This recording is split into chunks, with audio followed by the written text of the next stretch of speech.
Welcome to Stars and Stripes. Our flag is the symbol of freedom and justice for all. Many brave Americans fought and died for this freedom. America was founded on Judeo-Christian principles. When we allow our Constitution to be destroyed and God is taken out of America, there is and can be no freedom. Welcome to Stars and Stripes. I'm your host today, Pastor Ken Jones, coming from the Office of the Staff Development and Training at Eastern Regional Training Center in Greenville, North Carolina. This graduating class is called Class 37 CY 2013. And I happen to be one of the oldest candidates that they've had. I thank God for our training and development coordinator and manager, Mr. Robbie Millard, at Deputy Director of Prisons, Gwen Norville, as a guest speaker. I want to thank her personally when she sees this telecast for coming and being our special guest. Thank you for this. And now I want you to see this program in its entirety of this graduation exercise.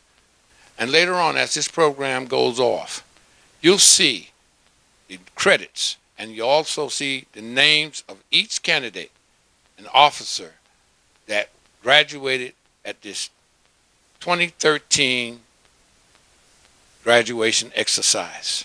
On time, pause! Go left, go left, go left, go left.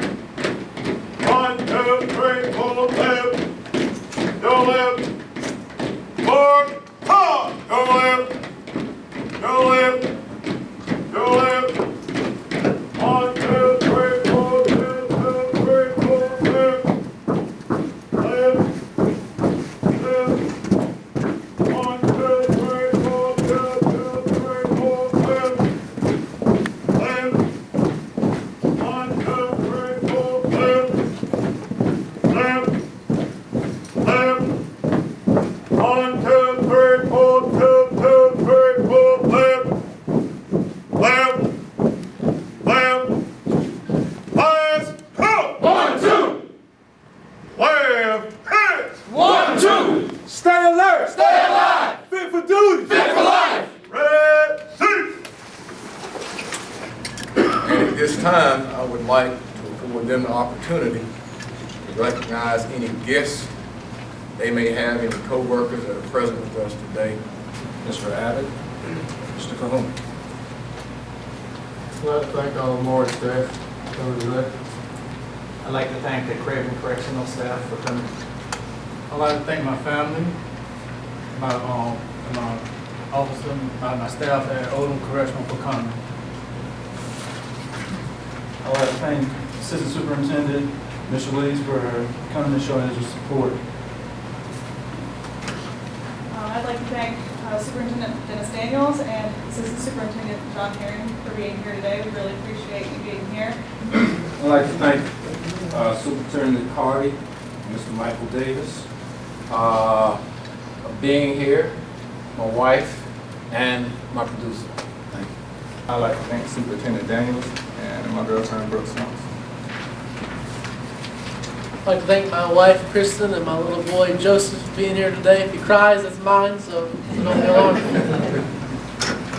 I'd like to thank my mom, Denise, and my stepdad, Dallas, for coming. I'd like to thank the High Correctional staff for being here today. I'd like to thank Lieutenant Felix Smith for coming to support me, my family, my brothers, my mother, and my aunt for coming to support me too. I'd like to thank everyone from Nash Correctional. Appreciate your support.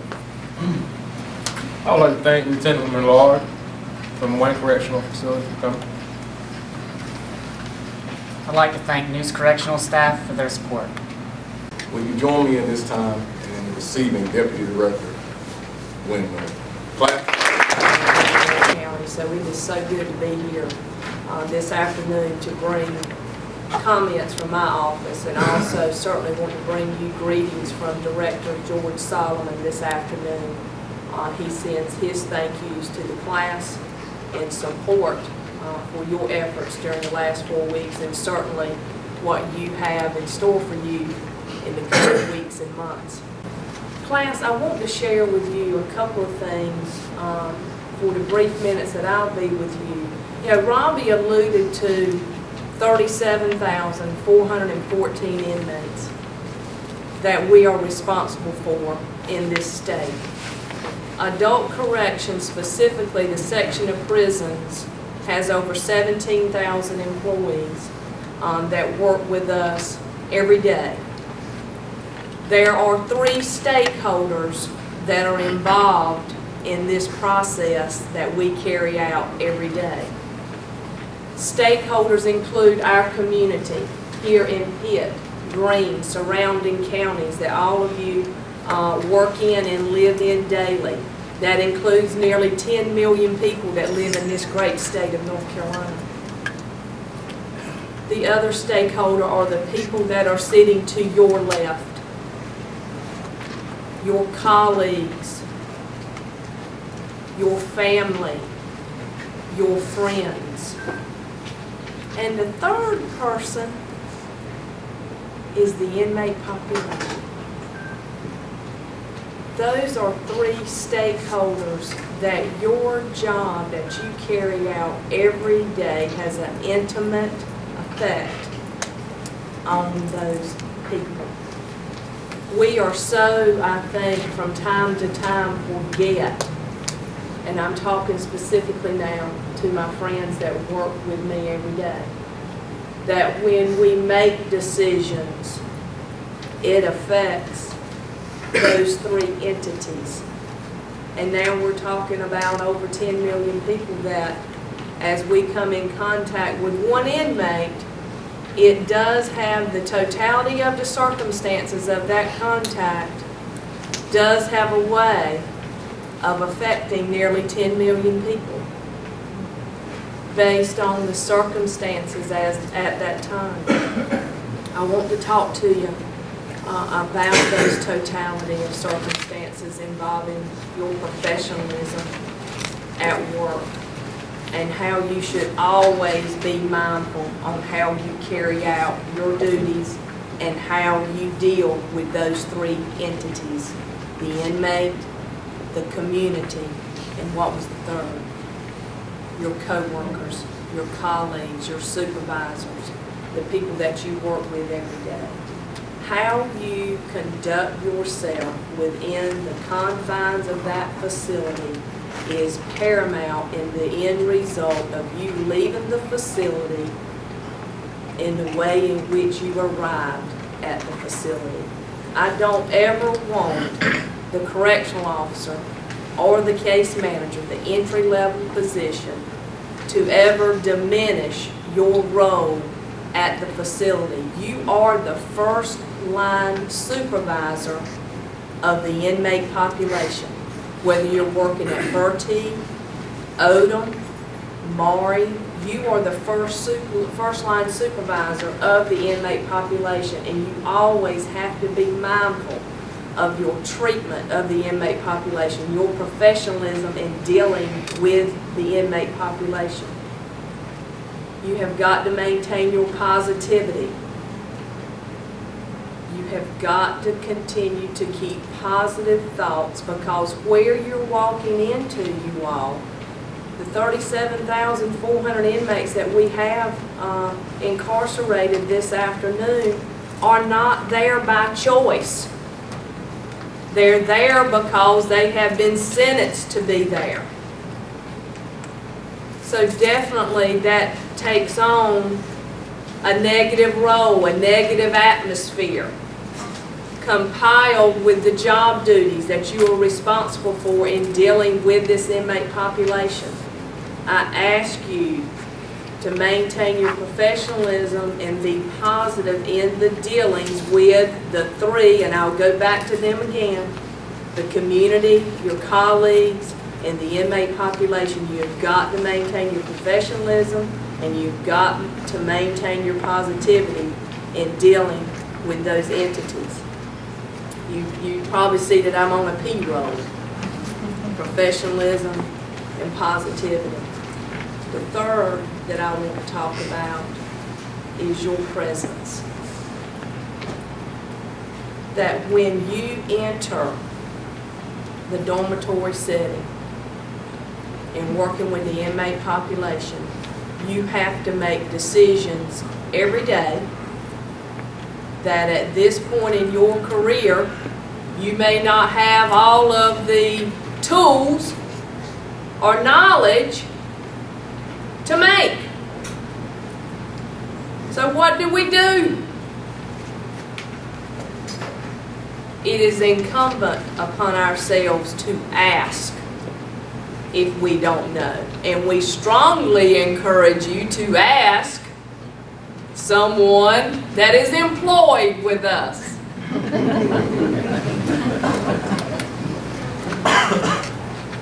You will not know everything. And we are not ever wanting to put you in the position where you feel like you have to, the other P, pretend that you do. People in this 10 million in the community, I believe, sometimes forget that there's 37,000 that we're taking care of. This is not a glamorous job. It's a job that we're in there sometimes 12, 14 hours a day with a population that is there not by their own choice. We do not have a decision to leave.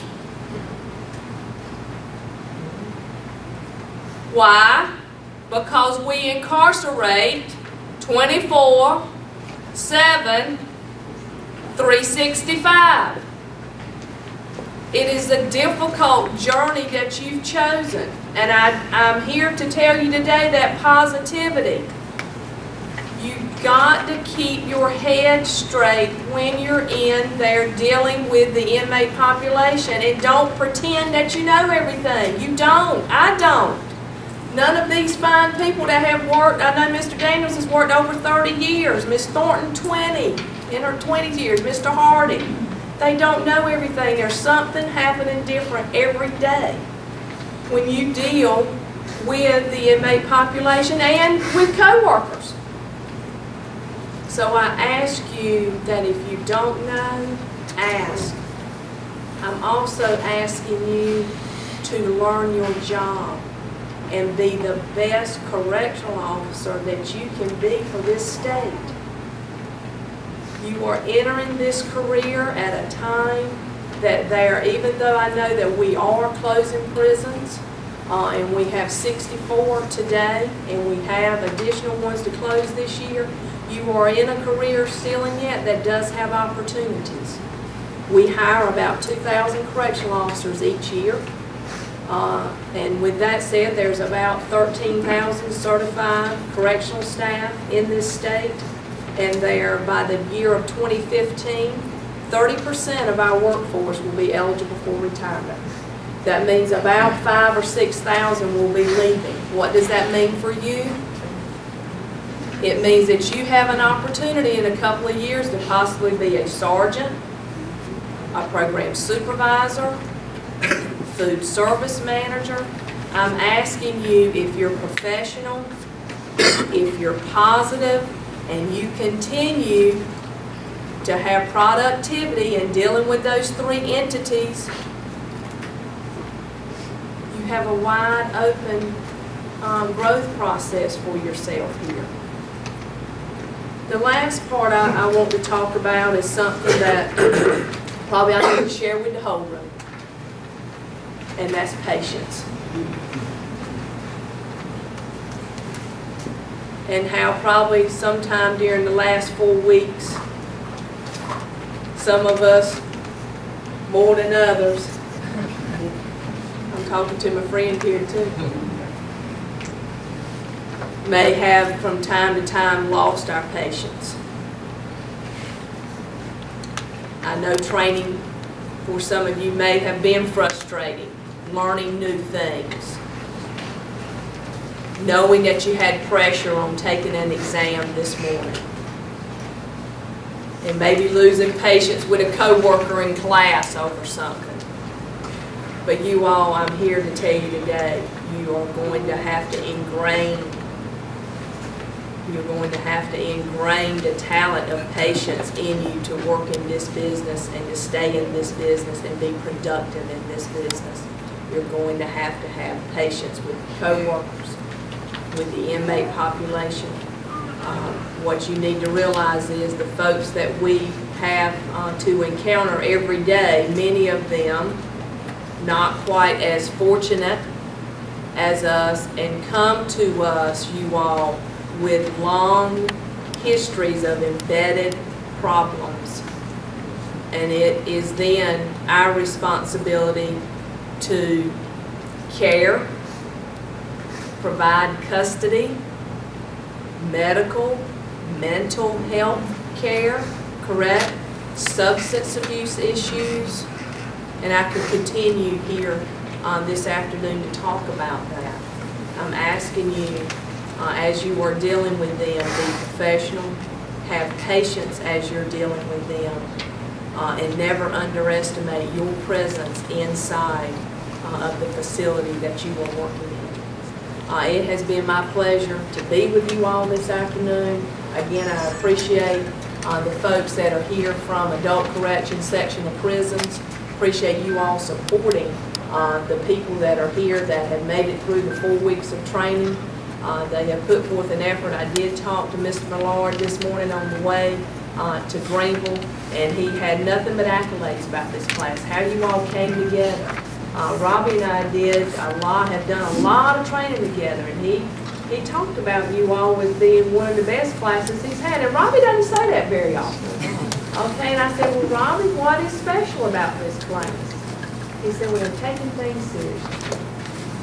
They're taking what we said seriously, and that goes back to how I think the orientation is given to you and what the expectations were for you this 4 weeks. Well, I have given you from my office and from the director's office our expectations of you, for you to be a career employee with this department. If this is what you choose, we ask you to be professional, to always be mindful. Remember the 3 entities that you affect every day: the community, your co-workers, and certainly the inmate population that you're responsible for. Okay, I wish you the very, very best. And if you ever need anything from my office, I encourage you to go through your chain of command, or you can call me. My door and my phone is always open to talk to people. We are a support section for adult correction. Okay? Hope you all have a very good afternoon. Thank you. On behalf of the class, Correctional Officer Ken Jones is going to come forth and have a few words. Thank God for allowing me to be here. One of the things that I've recognized and being with this class and being the oldest candidate here, and now proud of these men and women here, because one of the things, we supported one another. We supported one another when one was, and encouraged one another in our studies, in the fitness part. It was encouraging. Nobody walked away sad or thought they couldn't do it. I like to thank God for them. I thank God for my wife for putting up with me for 4 weeks, these 4 weeks.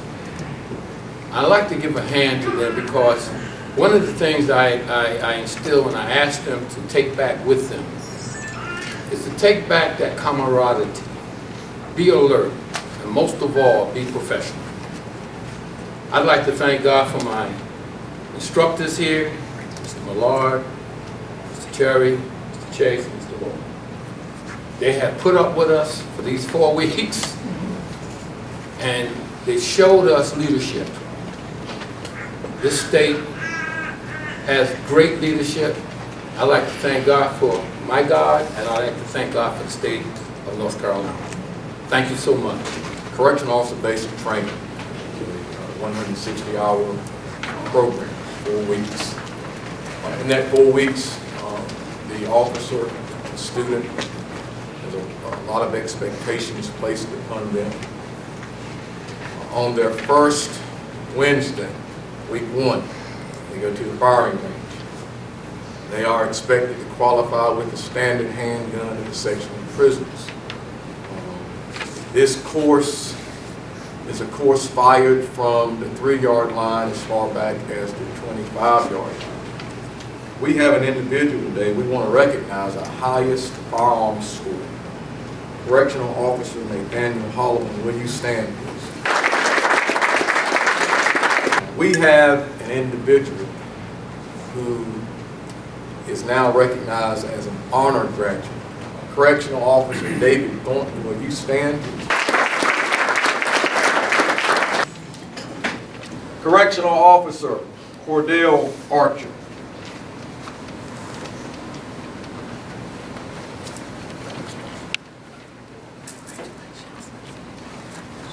Correctional Officer Rashonda Belcher.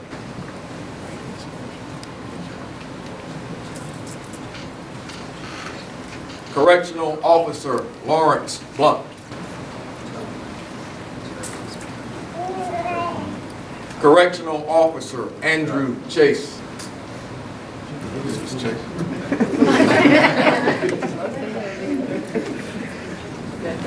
Food Service Manager 1, Ryan Bailey.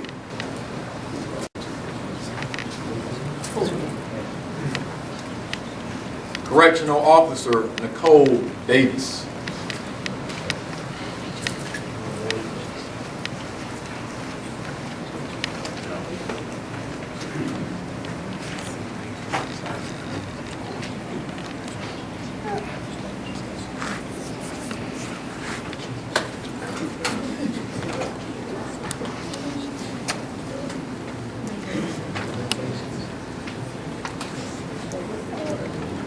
Second row, please stand. Right place. Correctional Officer Eric Gardner.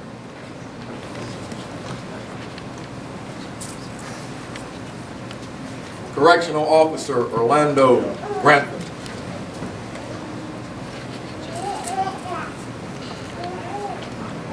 Correctional Officer and Expert Marksman Nathaniel Holloman.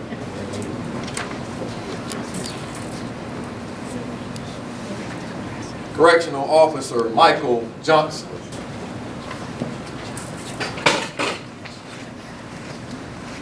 Correctional Officer Eleanor Jones.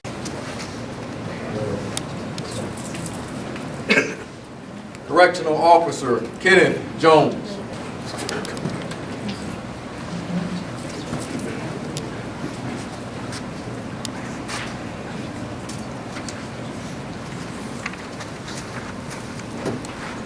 Second row, be seated. Third row, please stand. Right face. Correctional Officer Boris Joyner.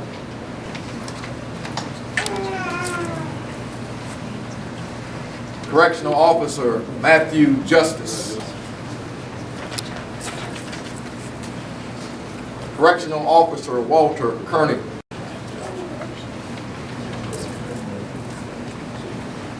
Correctional Officer Teresa Lathan.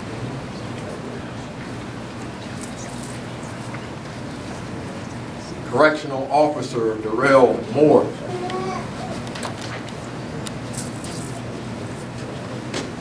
Correctional Case Manager Shanna Phelps.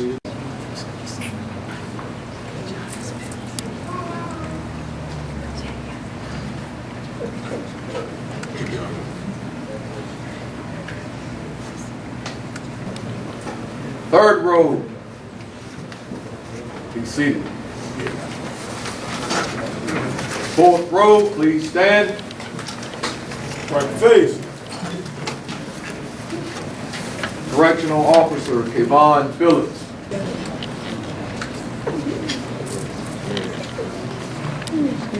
Correctional Officer Norman Reason.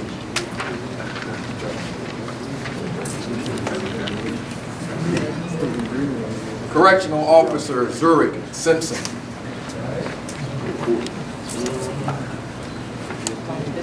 Correctional Officer, Honor Graduate, David Thornton.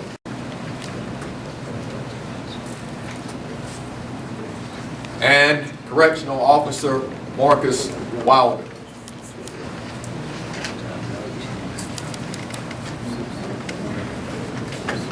Yeah. 37, on your feet. I state your name. I, Correctional Jones.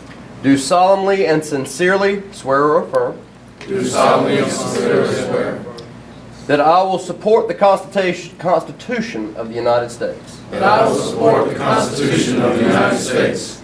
That I will be faithful and bear true allegiance. That I will be faithful and bear true allegiance. To the state of North Carolina. To the state of North Carolina. And to the constitutional powers and authorities. And to the constitutional powers and authorities. Which are or may be established. Which are or may be established. For the government thereof. For the government thereof. That I will endeavor to support, maintain, and defend. That I will endeavor to support, maintain, and defend. The Constitution of said state. The Constitution of said state. Not inconsistent with. Not inconsistent with. The Constitution of the United States. The Constitution of the United States. To the best of my knowledge and ability. To the best of my knowledge and abilities. I will well and truly execute. I will well and truly execute. The duties of my office. The duties of my office. According to the best of my skill and ability. According to the best of my skill and ability. According to law. According to law. So help me God. So help me God. Congratulations, class. By the power that is given to me, by the Office of Staff Development and Training and the Department of Public Safety, I say that you that stand before me are duly sworn certified correctional officers. Congratulations, class 37. Ladies and gentlemen, I just want to thank you for watching Stars and Stripes, of our segment of our program. We'd like to hear from you. God bless you and have a pleasant day. Till next time, Stars and Stripes. I trust you enjoyed today's program. Please contact your congressman and let him know you are displeased with our Constitution being butchered. More executive orders came forth in the last 4 years than ever before in American history. Remember to pray for America. Be strong and of good cheer. Remember, America is worth fighting and dying for, as is Jesus our Lord. Until next time, this is Kenneth T. Jones saying, so long, friends.